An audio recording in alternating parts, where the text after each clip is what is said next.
मी गमतीने नेहमी असं म्हणतो की आमच्या घरी सगळ्यात मॅच्युअर कोणी असेल तर दिविज आहे. क्या बात. तिला प्रश्न विचारला की तुला काय वाटतं तुझे वडील होतील का, ते मुख्यमंत्री होणार आहेत का? तिने सांगितलं जो होईल तो महायुतीचा होईल आणि नेते ठरवतील तो मुख्यमंत्री होईल. फार काही आम्ही कोणी, मी किंवा आईनी किंवा अमृतानी तिला समजवलं शिकवलं असं नाही आहे. तर अनेक वेळा मुलं कशा प्रकारे ती ॲक्वायर करतात तशी त्यांनी ॲक्वायर केली. पण माझा स्वतःचा समज असा आहे की फडणवीसांच्या कुटुंबात राजकारणामधला शेवटचा मी आहे. एका उमलत्या वयात हे तर सगळं दिविजाच्या कानावर पडतच असेल. तिने कसं स्वतःला त्याच्यामध्ये सांभाळून घेतलं, त्या बाबतीत आई, आजी, बाबा यांच्याशी तिचा काही संवाद असतो का, आणि तिला कशा पद्धतीने प्रश्न पडतात आणि एक पिता म्हणून तुम्ही त्याचं उत्तर कसं देता? खरं म्हणजे मी गमतीने नेहमी असं म्हणतो की आमच्या घरी सगळ्यात मॅच्युअर कोणी असेल तर दिविज आहे. क्या बात. कारण आता तिचं वय 15 आहे, पण या वयामध्ये जी प्रगल्भता तिच्यामध्ये आहे, म्हणजे आपण बघितलं असेल की आत्ता मी मुख्यमंत्री जेव्हा बनणार किंवा सगळं चालू होतं,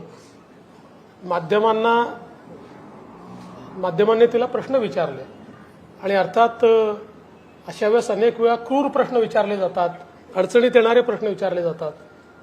पण तिला प्रश्न विचारला की तुला काय वाटतं तुझे वडील होतील का, ते मुख्यमंत्री होणार आहेत का?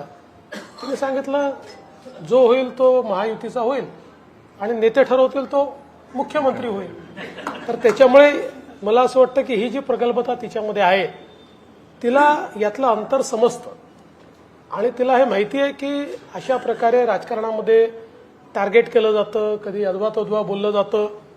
त्यामुळे मला असं वाटतं की ती मॅच्युरिटी त्याच्यामध्ये एक प्रकारे उपजतच आली किंवा ती तिने स्वतः ॲक्वायर केली. फार काही आम्ही कोणी, मी किंवा आईनी किंवा अमृतानी तिला समजवलं शिकवलं असं नाही आहे. तर अनेक वेळा मुलं कशा प्रकारे ती ॲक्वायर करतात तशी त्यांनी ॲक्वायर केली.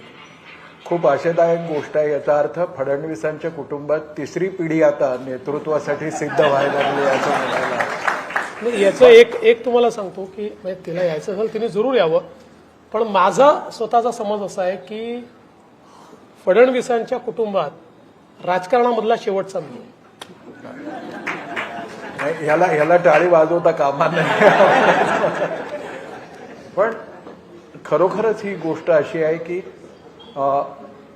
सदैव ताण तणाव टीका, आणि मधला काळ तर बॅड पेक्षाही कुठला दुसरा शब्द असेल तर तसा तो पॅच होता.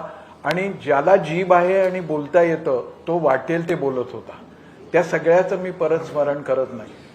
माणूस म्हणून कितीही जरी आदर्श डोळ्यासमोर असले तरी शेवटी आपलं मन आहे आणि मनाला टोचत राहतं, बोचत राहतं.